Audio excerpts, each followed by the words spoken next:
Bonjour à tous, c'est parti pour un nouvel épisode de Zoo Academy dans lequel nos élèves de deuxième année vont choisir ensemble un nouveau projet à construire pour l'une des espèces du parc zoologique Le Pal. De l'huile de coude, comme on dit, des outils et surtout un bon professeur. Tels sont les ingrédients nécessaires pour réussir ce nouveau challenge dont on va parler dans un instant avec Laura. Mais avant cela, je vous invite à revoir quelques images de l'épisode précédent où, souvenez-vous, nos jeunes aventuriers découvraient l'éthologie. Regardez plutôt. Effectivement, précédemment dans Zoo Academy, Laura et nos ambassadeurs se sont intéressés à la science des comportements des espèces animales dans leur milieu. Le but de l'éthologie est de comprendre les comportements alimentaires et les besoins d'habitat des espèces sauvages afin de protéger les populations animales vulnérables et menacées. Pour ce faire, nos académiciens, armés de papier, de crayons et de patience, ont observé les géladas du parc zoologique Le Pal. Bonjour Laura. Bonjour Guillaume. Alors aujourd'hui dans Zoo Academy, c'est bricolage avec une espèce que tu as choisie, peux-tu développer? Alors aujourd'hui on va s'occuper de créer un enrichissement pour les suricates. Alors les suricates c'est un peu ces timons, c'est le roi lion, c'est tout ça? C'est ça, donc des tout petits animaux, on les confond souvent avec certains primates que sont les lémuriens. D'accord. Mais ce sont bien des petits carnivores. Et ça n'a strictement rien à voir avec les... Absolument rien à voir, ce sont vraiment deux familles différentes. Les lémuriens ce sont des primates, alors que là les suricates ce sont des carnivores. On les trouve où d'ailleurs dans la nature les suricates? Alors ils vont vivre en Afrique, plutôt autour du Sahara.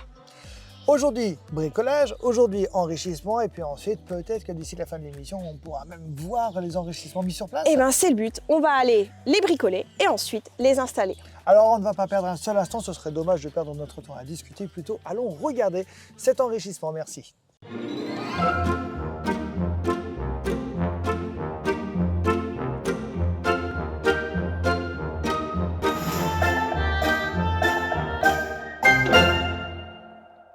Je vous ai amené la nourriture de l'animal pour lequel on va préparer, d'accord? Parce que l'idée, c'est de lui préparer sa nourriture. Alors, qu'est-ce que j'ai là-dedans?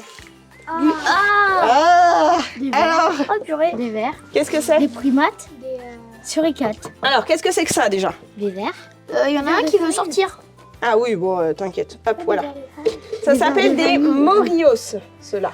Alors, les morios, ce sont des petits vers qu'on va donner aux suricates. C'est un petit apport, on va dire, au niveau protéines.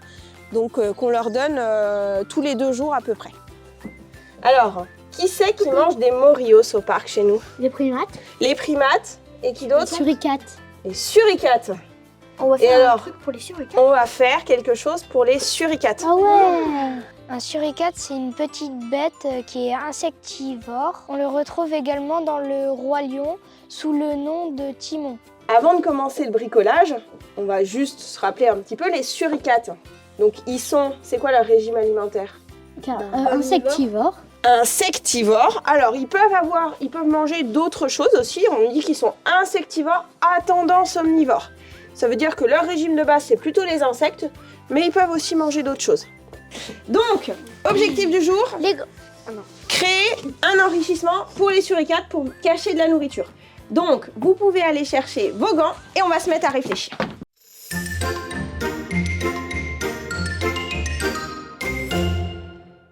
Avant de commencer, j'ai juste une question Laura. Qui a choisi l'espèce aujourd'hui? Et donc aujourd'hui, c'est moi qui ai choisi l'espèce, c'est un enrichissement pour les suricates.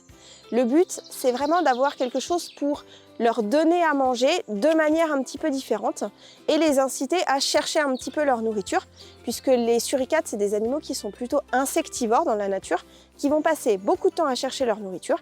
Et donc là, c'est ce qu'on va essayer de créer, quelque chose pour qu'ils cherchent leur nourriture. Alors, qu'est-ce que vous savez sur les suricates qui pourrait vous aider à créer une structure? Moi, j'ai une idée. Qui sont très agiles dans les endroits petits. Ouais, ils aiment bien se faufiler. Qu'ils aiment bien creuser. Qu'ils aiment bien creuser. Donc on peut Ouais. la tête de la terre avec les mouillures Mais dedans. Alors non, parce que là, nous, on cherche à faire un bricolage. Ah oui, D'accord. mais on pourrait faire Est-ce dans que- dans une grosse caisse en bois. Alors, on va pas ramener de la terre. Ça, on n'a pas assez de terre pour ramener de la terre. Julia.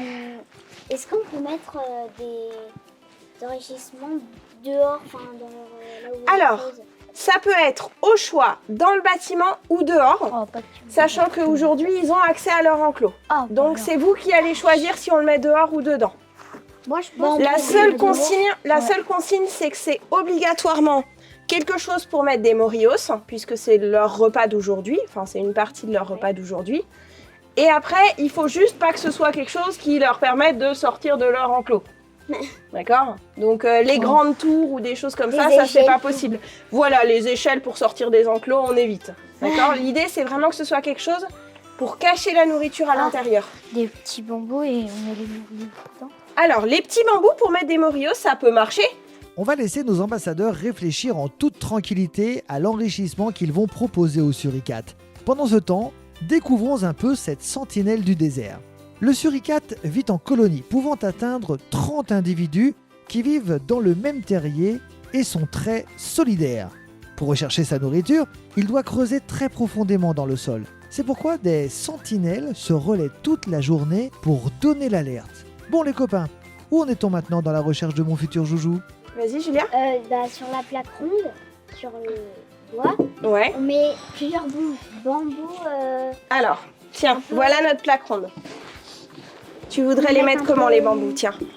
Comme ça et d'autres accrochés Ah oui, pour que ça remplisse là, Ouais. avec des trous dedans. comme ça, là, de tout mélanger, de redescendre. Et alors, du coup, les suricates, ils chercheraient comment la nourriture dedans? Bah, il y aurait des trous, les bambous. Avec Par exemple, il y aura un trou là et ça sortira. non, mais il faut que Ah, mais là, le problème, c'est que si tu mets les Morios, ils vont tous tomber au fond. Ils vont pas pouvoir ressortir. Ah oui. Si tu veux qu'ils puissent ressortir, il faut forcément que ton bambou, il se retourne. je sais. Il n'y a pas le choix. Sur la plaque, on met un truc Ouais. pour que les bambous, Les bambous. ils se tournent et que ça tombe. D'accord, ok. Donc, une Ah oui. plaque avec des bambous comme ça. Ça, Et il faudrait que ça se retourne, c'est ça? Donc en Ok. fait, il donne un coup de patte pour que ça se retourne et que les Morios y tombent et Ok. comme ça, ils Voilà. pourraient y manger. J'ai eu l'idée avec Julia que on fasse une base en bois avec un gros rondin. On a mis 2 bouts de bois qui sont accrochés au rondin pour avec 2 bambous où dedans on met de la nourriture. On les accroche aux 2 bouts de bois au rondin et on met de la ficelle ou une barre de fer et les suricates, ils doivent taper le bambou pour qu'il tourne et que ça fasse tomber la nourriture. C'est une idée de génie. Bravo à tous. Bon ben c'est parti. On mesure. On perce. On perce. Ah, on perce toujours. On observe. On perce encore. Et... allons voir le résultat. Alors, il va falloir préparer, donc il va falloir mettre tout ce qu'il y a là-dedans dans les différents tubes. On va en garder un petit peu pour mettre ici, pour les intriguer un petit peu, qu'ils viennent voir ce qui se passe. D'accord? Donc il Est-ce faut qu'on en mettre une entendra- grande partie. Qu'est-ce qu'il y a? On entendra. Non, normalement tu les entendras pas que ça croquera sous la dent. Peut-être, on verra. On verra. Ok? Donc on le prépare. Vous les mettez, vous les prenez dans vos mains, puis vous les mettez dans les tubes. D'accord? l'honneur. On va peut-être pas les prendre un par un parce que sinon on y est encore demain. Ok? On va faire petite poignée par petite poignée. Après avoir fini l'enrichissement, nous sommes allés à l'enclos des suricates et nous avons rempli l'enrichissement de verre. Ah mais non, mais c'est de la nourriture pour suricates. Et puis allez, vas-y, bah tiens les garçons, vous pouvez commencer. On les prend. Alors on a dit on va éviter un par un, sinon on y est encore demain. Allez, vas-y, faut tous les mettre dedans. Au revoir. Allez. Bouillon. Bouillon. Au revoir. Non, non, non, vas-y, prends-les. Non, non, sinon je vais en mettre partout. Je vais en mettre partout. Bouillon.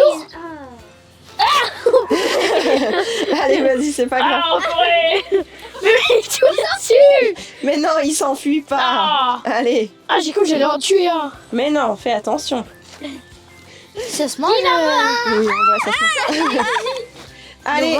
Nous, on peut en manger. Non, pas ceux-là. Hop.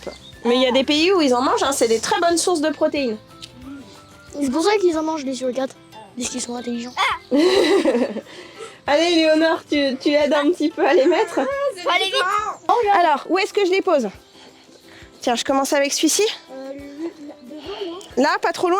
Ouais, ici, parfait. Voilà. Nous, Nathalie, je peux avoir le deuxième?